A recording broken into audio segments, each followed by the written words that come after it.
మతి భ్రమించి ఈ రోజు మాట్లాడుతున్నటువంటి పరిస్థితి నియోజకవర్గంలో ఉన్నటువంటి ప్రజలందరం కూడా చూస్తా ఉన్నాం.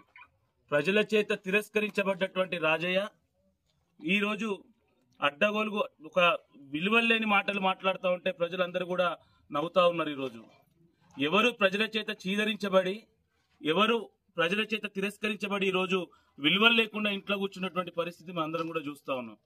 నిన్న మాట్లాడుతూ అంటున్నారు, కడియం శ్రీహరి గారు ఇక్కడ ఎటువంటి అభివృద్ధి పనులు తీసుకురాలేదు, ఎటువంటి జీవోలు తేలేదని చెప్పి మాట్లాడుతూ ఉన్నారు.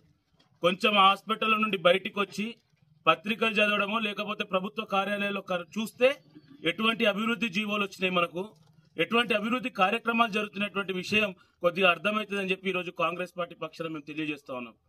మొన్నటికి మొన్న ఈ మన రంగరాయగూడెం నుండి నవపేటకు వచ్చే రిజర్వాయర్ యొక్క 140 కోట్ల లైనింగ్ వర్క్ కు సంబంధించినటువంటి టెండర్ కార్యక్రమం కూడా అయిపోయిందనే విషయం తెలియకపోవడం నిజంగా కూడా ఆయన ఒక అమాయకత్వం అని చెప్పి ఈరోజు కాంగ్రెస్ పార్టీ పక్షాన మేము చెప్తా ఉన్నాం.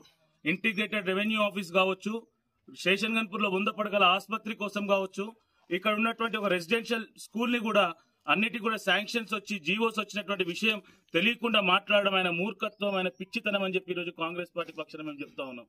ఆయన మాట్లాడుతూ అంటా ఉన్నారు, ఈ రోజు 4 నాయకులు 4 స్తంభాల్లాగా మా పార్టీని కాపాడుతా ఉన్నారు, వారిపైన అర్థం లేని విమర్శలు చేస్తా ఉన్నారని చెప్పి. మీరేమైనా ప్రజలను కాపాడుతున్నారా? 4 స్తంభాలుగా రాష్ట్రాన్ని కాపాడుతా ఉన్నారా? మీ ఇంటి పార్టీని వాళ్ళ ఇంటి పార్టీని కాపాడుకుంటారు. ఎవరు లిక్కర్ స్కామ్ లో జైలుకు పోయినటువంటి కవిత గురించి మేము పొగడాలనా?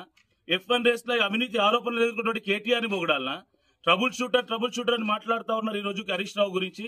దేనికి ట్రబుల్ షూటర్? మీ పార్టీలో ఉన్నటువంటి సమస్యలకు ట్రబుల్ షూటర్ తప్ప ఎక్కడ కూడా తెలంగాణ ప్రజల పక్షాన గానీ తెలంగాణ ప్రజల యొక్క సమస్యలను తీర్చడంలో ట్రబుల్ షూటర్ కాదు అనే విషయాన్ని ఈ రోజు గుర్తుపెట్టుకోండి రాజయ్య గారు అని చెప్పి సందర్భంగా గుర్తు చేస్తున్నాం.